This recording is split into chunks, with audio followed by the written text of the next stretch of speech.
So how Israel had tracked down the Ayatollah Khamenei's secret compound. Here we go. Let's watch it. How did the CIA and Mossad manage to track down the Iranian Supreme Leader's secret compound? It all started around 8 in the morning. CIA tracked some high-level Iranian leaders at this building right in the heart of Tehran. U.S. intelligence shared a critical tip with their Israeli counterparts. For months, they've been quietly hacking into Iranian communication channels using Space Force low-orbit satellites.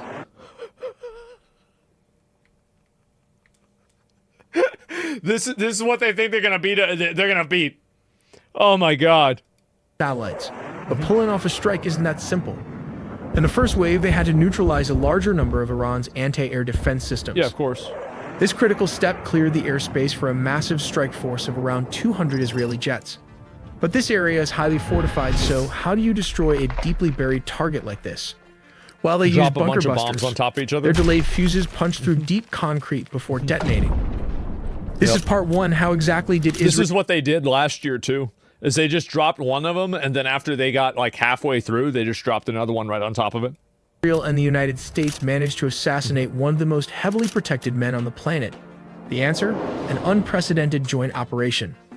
For months, the CIA and elite Israeli units waged a shadowy... I feel like the truth is that like those other people, they don't really realize how advanced the intelligence and technology that the U.S. and Israel has. I don't think they have any idea. And that's why they just get completely blown out every time. The intelligence war. Using a web of surveillance satellites, intercepted comms, and human spies, they mapped Ayatollah Khamenei's every move in absolute secrecy. Utilizing a sophisticated web of low Earth orbit surveillance satellites, intercepted encrypted communications, and highly placed human assets deep within the regime, they painstakingly mapped... There he is! Oh no! Ayatollah Ali Khamenei's every movement, security protocol, and daily pattern. Well, this is the thing, is remember people were saying that, like, there's no way they're going to be able to find out where this guy is? And, like, meanwhile, they were tracking him the entire time. And I think actually what happened is that one of the people probably inside roached out on him. That's what I'm assuming actually happened. The vulnerability, the Pasteur Street Summit. The critical breakthrough came when American intelligence identified a fleeting yet massive vulnerability, a highly classified morning summit. Top-tier Iranian military commanders, security advisors, and political officials were converging on the heavily guarded Pasteur Street compound in the heart of central Tehran. Shielded by layers of urban infrastructure, elite guard details, and what they believed was an impenetrable umbrella of state-of-the-art air defenses. Like the homegrown Baver missiles as well, the S-400 radar system located all over the city. The leadership gathered in a... It's kind of crazy that, like, this is the same thing that happened in Venezuela. They thought they had what they needed, and it was not even close. False sense of absolute security. Here comes part two. How many aircrafts were involved in taking out a single target? The focal point of the operation was Beit Rabari, Khamenei's highly secure official residence and centralized office compound located in the heart of downtown Tehran. While they used around 200 aircrafts, the localized strike on Beit Rabari was the anchor of a massive, flawlessly synchronized aerial campaign. Flew all the way from Israel with flying oil tankers, the largest military flyover in its history. The Israeli Air Force deployed an armada of approximately 200 fighter jets equipped with GPS bunker buster bombs. What? Wait, what? Tankers, the largest military flyover in its history. The Israeli Air Force deployed an armada of approximately 200 fighter jets equipped with GPS bunker buster bombs. What the fuck? They flew everything over there? I guess. Holy shit. As stated, he was actually occupying a shallower subterranean facility, the free-falling guided bomb, which the IDF deployed as the munitions. It easily pierced the earth and reinforced concrete, triggering a catastrophic collapse of the entire underground structure. According to leaked Israeli intelligence reports, exactly 30 heavy munitions were dropped directly onto the Supreme Leader's compound to guarantee total structural failure. And y'all saw those photos, bro. Like, that shit was deleted. Obliterating such targets relies on specialized bunker buster munitions equipped with delayed action fuses, allowing them to physically penetrate deep into the ground and concrete before detonating. As a dedicated specialized squadron delivered the 30 bunker busters directly to Khamenei's compound, the rest of the armada operated simultaneously across Iranian airspace. They dropped hundreds of munitions to cripple over 500 targets, instantly blinding critical air defenses and neutralizing ballistic missile silos. Oh, damn. Here comes part 3, and this is Iran's mistake. How the Iranian made a very big mistakes to protect its leader. Because he was occupying a shallower subterranean facility. I'm going to be real. I don't think that they could have done anything to protect this guy. I really don't. Like, I don't think that there is ever a world where he doesn't get blown up. Like, it's like it doesn't matter. Like, they tried to put the nuclear stuff underground. We blew up the mountain. They tried to have a million fucking missile systems. We blew up the missile systems. Like, there's nothing they could pray. Yeah. Deployed munitions easily pierced the earth and reinforced concrete, triggering a catastrophic collapse of the entire underground structure. Yep. Intelligence sources later revealed a critical tactical flaw in his positioning. He was not sheltering in one of the compound's 2 deepest maximum security bunkers facilities that would have required the heaviest, highly specialized U.S. Why? ordnance to crack. If he had switched places... So you're telling me they knew exactly where he was at, even inside of the building? Holy shit. They bunker bombed him with bunker busters? He's dead in every timeline? Yeah. He would have been at least safe. Jesus. And here is part 4, how many were exactly killed. While the complete list of eliminated targets 40, is still right? undergoing global intelligence assessment. Yeah. The strike successfully decapitated Iran's operational leadership in a single devastating blow. Killed alongside Khamenei were top-tier military figures, most notably Major General Mohammad Pakpour, the head of Iran's Revolutionary Guard, and top national security advisor Ali Shamkhani. Tragically, the blast also claimed the lives of several of Khamenei's family members who were present. No surprise there. But the first wave with 200 jets and U.S. Tomahawk cruise missiles did not just hit his compound. The U.S. cruise missiles was the one to take out anti-air defense system, while the 200 IDF jets took out the Iranian leadership. All in all, U.S. I didn't know they had all that happening at the same time. That's fucking insane. I thought they just dropped the bombs on him. Israeli forces struck approximately... Don't bring your kids to a military meeting. That's actually a good idea. I think you're right. 2,900 targets across Iran, according to U.S. Central Command, in just one day. Reports suggest the CIA allegedly penetrated Iranian communications by bombarding them with spam calls, jump calls, and online breaches. This data doesn't just result in spam and scam attempts. It can also affect your insurance rates and ultimately will lead into a loan denial just when you might need credit. Yep. CatDany helps protect your privacy by regularly scanning and preventing data brokers from re-uploading your information. I gotta be honest, this is one of the best ads I've seen. Also get a clear real-time dashboard to track the status of your data. This is a crazy ad. As an add-on with CatDany Unlimited plans, you can gain access to this. I didn't even know it was an ad. That's where CatDany comes in.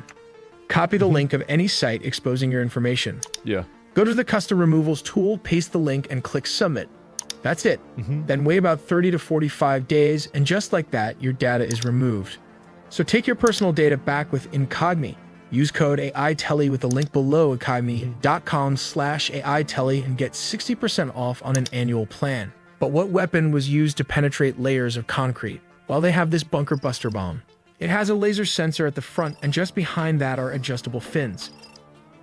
In the midsection, there is a warhead that weighs approximately 650 pounds containing tritonal explosive. What the hell is that? This is a mixture of 80% TNT and 20% aluminum powder.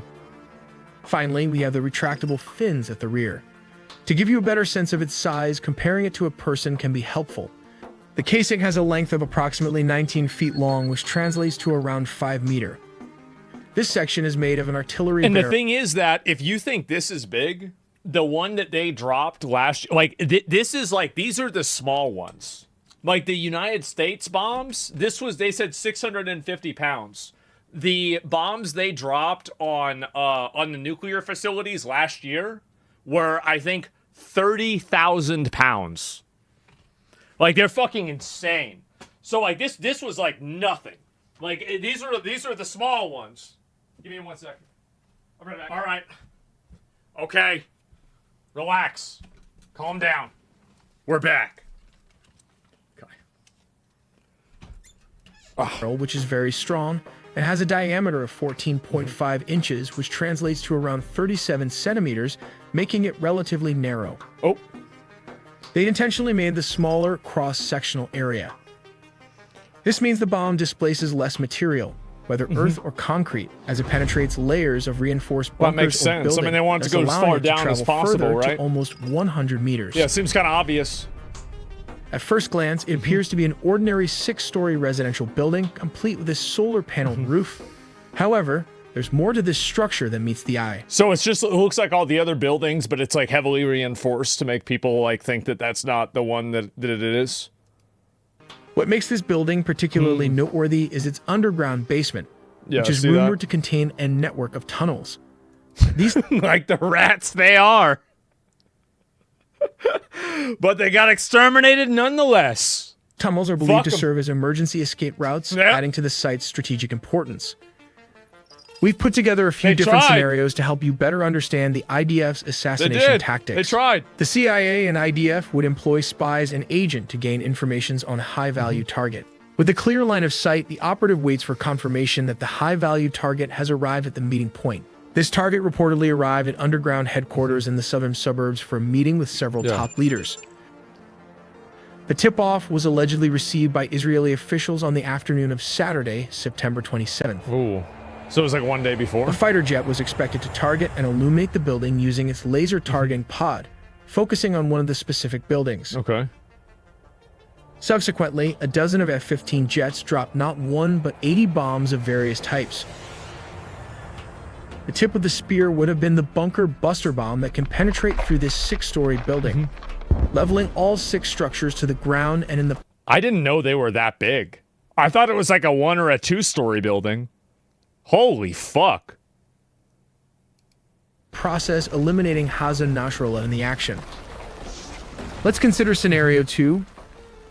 If an Iranian spy had not assisted the IDF, a Mossad agent or soldier might have been nearby, confirming Nasrallah's location or possibly illuminating the target with a... Yeah, that's what's happened is that there was like this interview with these Iranian guys is that they tried to make a group that was supposed to catch all of the Mossad spies in the government, but then they found out that the group was full of Mossad spies, and so I think they just shut it down. Ground-based laser. In this case, GPS coordinates would have been transmitted to the IDF. Once ready, F-15 jets would have dropped around 80 bombs of different types, leveling the entire 6-building complex. Yeah. The reason for dropping so many bombs was to ensure the elimination of a high-value target like Hassan Nasrallah. Yep. Unfortunately, the collateral damage resulted in a significant number of innocent civilian casualties. That was the leader of Hezbollah. A tragic cost associated with this operation. And finally, we have scenario 3, which is the most likely. Hacking Hezbollah's communication system for the last 5 years to intercept encrypted messages without deploying any agents into Lebanon or Beirut. Insane. Upon learning that the Hezbollah leader had arrived at the building, an F-15 fighter jets flew and dropped barrage of bombs, eliminating the entire leadership inside the underground bunker. Out of the 80 bombs used, the IDF also deployed the Mark 82 weapon, the Bunker Buster, and the GBU-39, which were part of a purchase valued at around $3 billion from the U.S.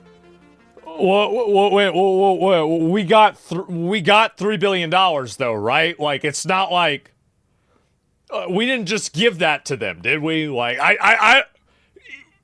you know, like, we got the money for this, didn't we? Let's take a look at how this works. Good. Step 1. First, a laser is used to illuminate the target, or GPS guidance is already assigned to it. Step 2. An F-15 jet flies near the illuminated target and the bomb is released. Step 3. Once the bomb is dropped, the guidance system at the front connects with the tail and fins. This enables the bomb to make precise adjustments, guiding it accurately to its target. Step 4. As mentioned, this is a bunker buster bomb designed to penetrate around 6 meters of reinforced concrete bunkers and can travel up to 100 feet of soft ground or buildings. Step 5. In the past, the GBU-28 has been equipped with a delay fuse like this one. Yeah, this is the one that, like, they couldn't penetrate the nuclear facilities with these, which is why we bombed them last year. And so they were actually, I don't know what they were thinking, not doing something that was even more like secure than that. Allowing it to detonate after penetrating its target, rather than exploding on impact. The bomb contains 700 pounds of TNT, which generates a blast radius of several hundred meters. Jesus. Quite significant Holy for a fuck. bomb of this size. That's huge. As an engineering channel, we will also look into how these Mark Is there 80 high and pressure about 82 using series nukes? of weapon can Yeah. be turned into a guided bomb. When released, it falls just like a normal dumb weapon. As stated, the bomb can be fitted with a nose fuse, a tail fuse, or both simultaneously. Upon hitting the ground, the frontal fuse activates, burning the fuse conduit from the front to the back, thus creating a huge explosion. The alternative option is using the tail fuse FMU-139. This is usually used for delayed action and is set by the pilot. When it hits the target, the weight of the bomb I was will always sad that we didn't get to see the video of that happening. Like, I would have loved to have seen one of those bombs in action and actually see it happen. Like, next time Trump uses those, he should, like, set up cameras ahead of time so people can watch it. Like, that'd be a crazy video to react to. penetrate the concrete surface of I a think you should do building, that. the fuse Like a kill activates cam? and the Yeah. conduit rod, which creates the Like have a 500-pound drone or something come explosion in there to after a watch few it? seconds as programmed. Yeah. This can create a lot of damage considering its small $4,000 price tag. We also That's made a it? deep dive into the Damn. sea, air, and land components of the nuclear triad. Damn. So subscribe for more videos to not miss a beat. I didn't know that. Holy shit. Yeah, okay. Well, way too classified, but that would be cool. Yeah, you should live stream it. I mean, I feel like you could at least get us like one of them, right? I mean, damn. And I'll link you guys this video. I mean, I love these videos. He's the same guy, I'm pretty sure, that made AI Tally. Let me see. I will subscribe and like the video. Make sure to do it. And watch the main video. Which one? The main video of like how they started attacking? Yeah, I guess I could watch that one too. I don't know really what that is. I haven't seen it at all. Might be a test videos of that bunker buster. Yeah, I'll go and take a look at it. Is that the other one? Let me go and double check. So, Jesus, why is it doing that? What is the light messed up? Okay, is this it here? I think this is it. Okay, I'll look at this one too, because I didn't know anything about this. Yeah, the Fern video? I don't know what that is. The sub sank a U.S. carrier? Oh, no!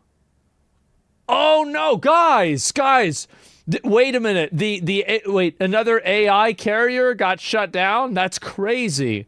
Oh, my God. The school was hit during bombing of the base. What is this here? This is something else. Oh, boy. Holy fuck. And I'm just making sure there's nothing else that I missed out on, right, before anything else goes down. What is the rest of this? No, confronted the burned reality. Oh, the fucking Somalian shit too. Watch Fern. I don't know what Fern is. I don't know what you're referring to or what you're talking about. So channel name is Fern. Let me look at this. Fern. If it's a short video, I'll watch it. Oh, this? Well, we already saw this. Like, I don't need to watch another one that just happened, right? I mean, that's really cool, and maybe I'll watch it later on. But we literally just got done watching a video on this, so I'll look at this other one, okay? And this is how I guess they got everything set up. They sunk 4 out of our 2 carriers that were in the area. Wait, so they spawned in 2 additional aircraft carriers so they could destroy them too? That's terrible. How did the US and Israel launch a preemptive strike against Iran? Well, they used a devastating tactic called time on target. With 2 aircraft carriers What and is that? Does that just mean they're going to go blow them up? a fleet of destroyers, they calculated the exact math so Israeli jets and US cruise missiles hit their marks at the exact same second. Israel's main goal is assassinating Khamenei and the top leadership, while the US pounded military targets and other high-value industry. But why did Iranian air defenses fail to activate? Because the US... Because they were Russian. They were Russian and Chinese. They got them from China. These are like China's old ones. All right, here you go, guys. Have fun. Fights with a different kind of technology using electronic warfare from space, sea, and air. They completely blinded the Iranian radar just as destroyers launched a swarm of cruise missiles to wipe out the anti-air systems. But wait, the war is still not over. Iran still has thousands of ballistic missiles and drones, so they hit American and Middle East allied bases, and right now, almost everyone is an open target. Everybody's a target for Iran. I mean, I'm waiting to hear that Iran attacks China.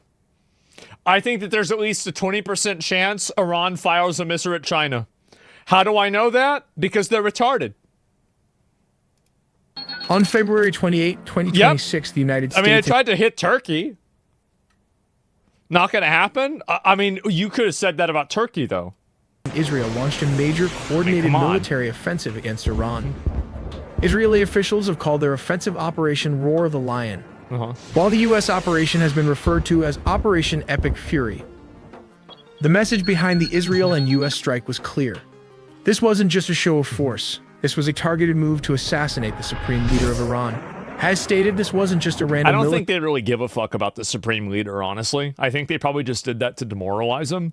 I think the real reason why, obviously, they're doing it is because these guys are trying to fucking build bombs and funding people that kill us.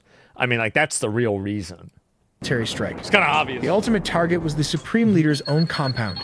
Yep. Missiles dialed in on highly sensitive areas. We're talking specifically around University Street, the Jamhuri district, and near Pasteur Street.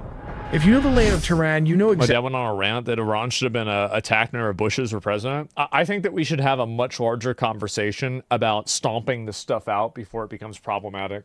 The moment that one of these countries seems to be like hostile or problematic, I think that we should just go in immediately and blow them up.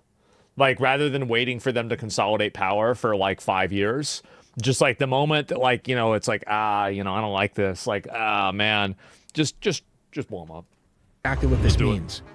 This zone isn't just another neighborhood. So the UK? It is the absolute nerve center I of the didn't say Iranian Canada. Government. It houses the primary day-to-day offices of Ayatollah Ali Khamenei. What do you mean? But here's the catch. The IDF says they got him. An Iranian military says Khamenei was not inside his offices when the missiles actually made an impact. Of course. The strike may have leveled the compound, but the target slipped away. And right now, the entire region is holding its breath waiting to see what happens next. Yeah. But reports says Israel says Khamenei's body has been found and he is confirmed dead. How about that? Listen, that first wave, it didn't hold back, not even a little. We're talking about a perfectly synchronized, overwhelming assault. The entire goal was to blind and cripple the regime all at once. First, they hit Karaj, just completely ripping through their critical industrial and aerospace hubs. Then, Tehran, the capital, rocked. Any illusion of safety they had was just completely shattered. They didn't stop there.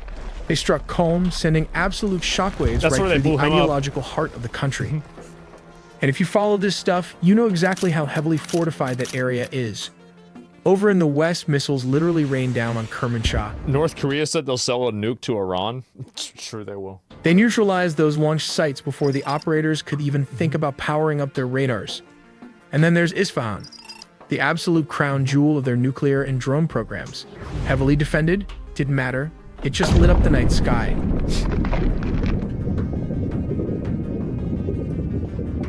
But how did the US and Israel actually pull off a preemptive strike on Iran?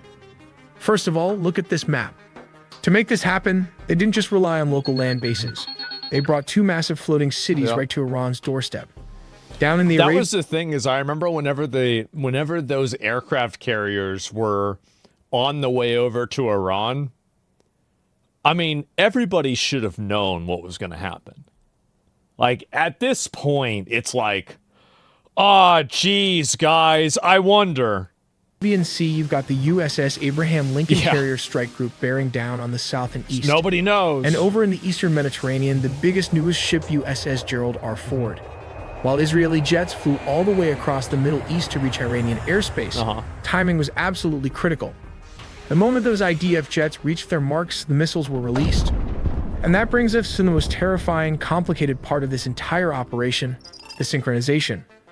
Military planners rely on a tactic called time on target. Look at this map. Yeah. You have missiles firing from submarines, cruise missiles launching from escort ships, and massive payload drops from stealth bombers. They're all deploying from completely different locations at entirely different times. I'm going to be honest. I bet this is probably really easy to set up. I think they're making this out like this is really complicated. Like, if they know how fast it's going to go, you just calculate this in like 3 seconds. But here is the genius of it. Like, I mean, these are like questions that you get in like 8th grade, like math. The U.S. military machine was mathematically choreographed so everything impacted Kheraj, Yes, Tehran, yeah. Qom, Kermanshah, and Isfahan at the exact same second the Israeli jets dropped their guided bombs. It was designed to be a total systemic shock and explodes at the same time. Gotcha, bitch. A move to collapse the regime instantly. When those munitions finally hit, it was pure shock and awe. But why did the Iranian air defenses fail to activate? Well, to put it simply, the U.S. military operates in a completely different league. Using a highly advanced mix of electronic warfare and cyber operations. What, did we just turn it off again?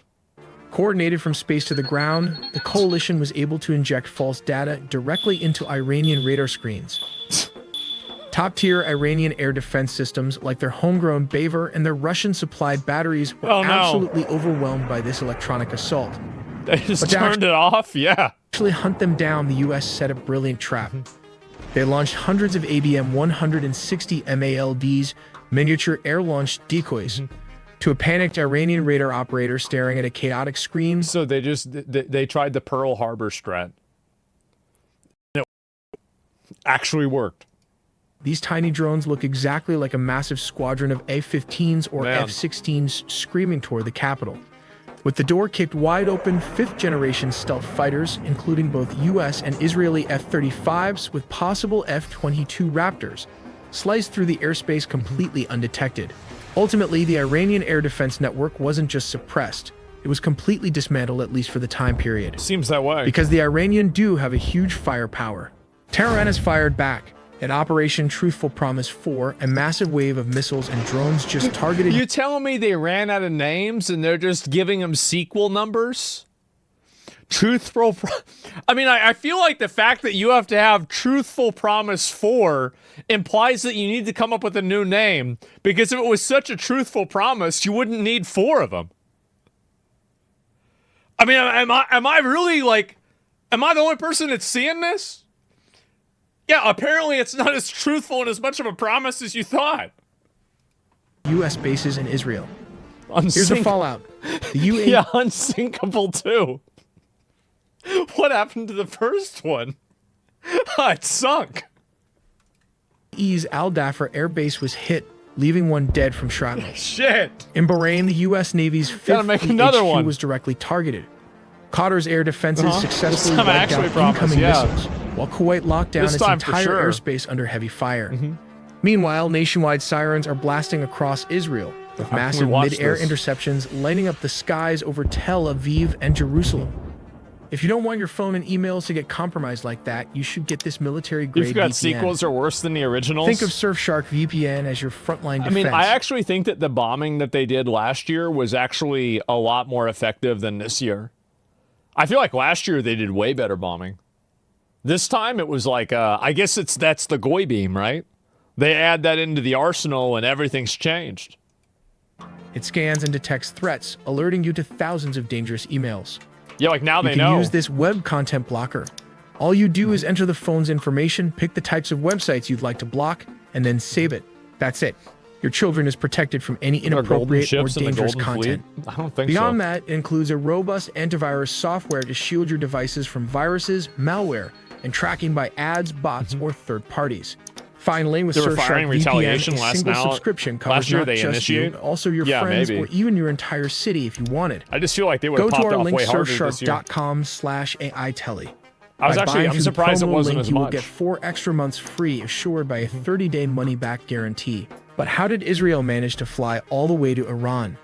At 9 in the morning, Israel launched more than a dozen aircraft. I knew it. But it's a complicated process. I fucking knew it. They have to navigate or entirely bypass the airspace of neighboring countries like Syria and Iraq. To avoid hostile air defenses, defense analysts estimate the actual... I don't think that's what happened. I bet Syria and Iraq let them do it. That's what I think probably happened. Like, I don't think these people are, like, really allies with Iran. That's logically what it was. Because, like, didn't the guy al-Shara from Syria, didn't he say today that, like, they were against Iran anyway? I'm pretty sure he said that straight out. Flight distance to reach central Iran is between 930 and 1,000. Yeah, he did. I don't know if the Iraq definitely not. Iraq is? I don't know. Syria is definitely against Iran? Yeah, bro. Trump didn't invite him to the White House for nothing, man. 1,240 miles each way. Although this routes may seem straightforward, they'd involve complex planning, including calculations for air refueling and coordinating attack aircraft to pass through Jordan, Syria, and Iraq. Syria hates Iran big time. Israel and U.S. strategy was to attack Iran in 3 waves. The first wave targeted surface air-to-air sites, radar installations, and Iran's air defense headquarters in Tehran, Elam, and Khuzestan.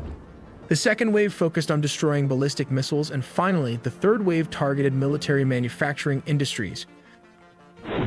Kicking down the door. The attack begins not with manned aircraft, but with robotic precision from the sea. The goal is simple: blind the enemy's eyes, their radars, and silence their voice, their command and shut control. down all their shit. In the Persian Gulf and the Northern Arabian Sea, Arleigh Burke-class destroyers, ships like the USS Thomas Hudner, receive the launch order. The vertical launch system cells hiss open, and moments later, dozens of Tomahawk land attack missiles erupt from the decks. These missiles fly at subsonic speeds, humming the terrain in what we call nap-of-the-earth flight to stay below the radar horizon. So are those the ones that we saw on that ship that were just like flying right by? They are programmed to loiter and strike simultaneously. Their warheads slam into S-300 and S-400 radar sites and command bunkers. They degrade the integrated air defense system, effectively carving out safe corridors for the pilots who are minutes behind them. 30 minutes past each hour, while the Tomahawks are still impacting, the silver bullets of the U.S. Air Force are already deep inside hostile airspace. These are the B-2 Spirit stealth bombers. With the air defense network fractured by Tomahawk cruise missiles. I'm telling y'all, like, the moment that they bring in the next, like, at a certain point, like, if there's another conflict, it would be crazy if they unveiled, like, another one that's, like, even more, like, farther beyond that. Usually like, you know, they have that destroyers shit. hundreds of miles away. The path is now clear. Now comes the strategic sites like nuclear bunkers, which can be bombed by B-2 Spirit, the tip of the spear. Launching from bases in Jordan and the UAE, squadrons of F-15 strike Eagles roar into the theater. That's like just a smaller and more cost-effective version, I thought. Each F-15 is heavily laden with GDMs and small-diameter bombs. Interestingly, it can carry up to 19 GDAMs or 28 small-diameter weapons. While the B-2s hit the deep bunkers, the F-15s hunt the mobile targets. Their 80 SA radars scan the ground for ballistic missile launchers hiding in valleys. Working in pairs, they drop precision So it's like a vacuum cleaner. Bombs on missile convoys, hangars, and secondary command nodes. Once they are Winchester, out of ammo, or low on fuel, they don't go home yet. They connect to this tanker common launch tube that fits into almost any aircraft's existing fuel hatch. They retreat to the... real, like, I actually think this is, like, one of the coolest fucking things. It's like how they can refuel in the air. Like, that to me is fucking nuts. Those tanker tracks established in Phase 1. Like, I feel like that's like more impressive than the fact that they have a jet. Pounds of jet air fuel refueling in is wild. Yeah, like, turning what the back fuck? For a second sortie. 2 hours past each hour. To sustain the pressure, the U.S. Navy's floating air bases enter the fight. Cruising in the Arabian Sea, a carrier strike group turns into the wind. Steam and electromagnetic catapults begin launching aircraft every 30 seconds. FA-18 Super Hornets launch carrying anti-radiation... Electromagnetic catapults. So I'm assuming that there's like some sort of like powered electrical system that's underneath this that they activate, kind of like cascading, that helps the jet go faster. That's a magnet. Okay, it's a magnet. Right, okay. Missiles. Their job is DAD. I didn't know they used that, enemy air honestly. defenses. They are hunting down any surviving radar operators foolish enough to turn their systems on. Meanwhile, F-35C Lightning push forward to gather intelligence and strike high-threat targets how they work. that the older jets cannot reach. Orbiting far behind them are the E-2D Hawkeyes, the quarterbacks in the sky, managing the massive traffic of hundreds of U.S. jets. By sunrise, the first wave is over. The eyes of the enemy air defense have been blinded by Tomahawks. The heart of the nuclear program has been crushed by B-2s, and the limbs of the missile forces have been severed by F-15 and carrier aircraft. We make original videos. If this is actually as big of a blowout as they're making it out to be, I don't know, why are they still going? Like, what do you think is gonna happen? Scratch, so please do subscribe and hit the notification bell. Yeah, this is great. These videos are great. Yeah, it is. Yeah, I don't know. The B2, I guess, right? And it's like playing Total War Iran. Well, it's like playing Total War Iran, and like you're fighting against like the cavemen, basically, right? I mean, that's it.